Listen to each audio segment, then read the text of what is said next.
जय हिंद साथियों, स्वागत है आप सभी का शाइन वाईटी क्लासेस में। हिंदी शॉर्ट हैंड की प्रैक्टिस डिक्टेशन 80 शब्द प्रति मिनट गति से डिक्टेशन 5 सेकंड में शुरू होगी। स्टार्ट। आज और कल के बीच उलझते इंसान का जीवन बीत रहा है। कल से अभिप्राय अतीत और भविष्य दोनों से है।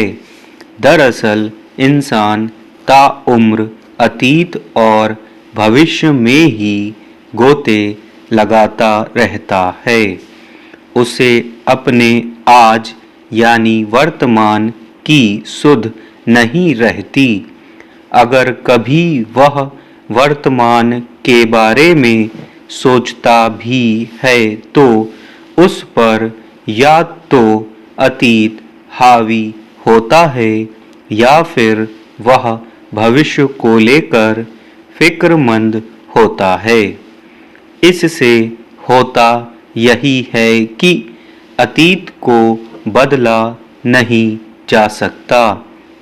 भविष्य को अपने अनुकूल हर हाल में करना संभव शायद ही हो पाता है, मगर उसके चक्कर में वर्तमान की सहजता जाती रहती है।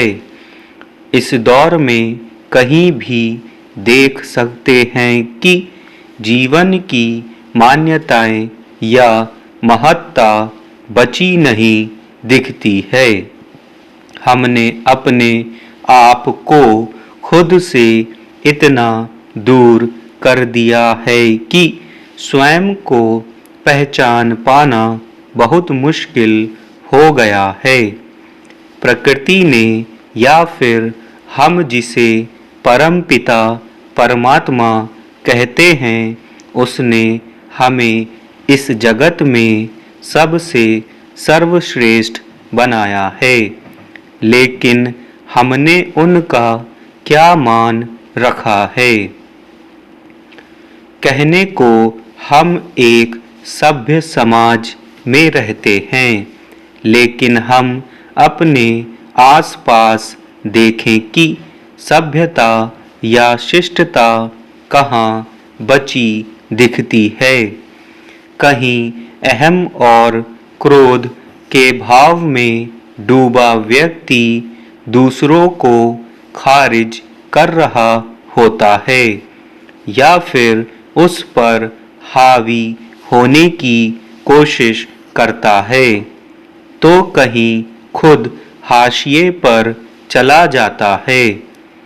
अब यह आम हो चुका है कि छोटी सी बात को इतना तूल दे दिया जाता है, फिर वह चाहे घर परिवार में हो या कहीं कोई सार्वजनिक जगह। हालत यह है कि बहुत मामूली बातों पर पहले झड़प शुरू हो जाती है, फिर कई बार वह ऐसी हिंसा में तब्दील हो जाती है जिसमें किसी की जान तक चली जाती है। ऐसी अनेक खबरें आती रहती हैं। जाहिर है कि ना हमारे भीतर सहन शक्ति रही, ना ही दया और करुणा के भाव। यह सर्वविदित है कि सृष्टि का चक्र चलता रहता है। जो इस दुनिया में आया है वह आज नहीं तो कल जाएगा भी। इसके बावजूद व्यक्ति के भीतर हावी अहंकार या दंभ की वजह समझना मुश्किल है।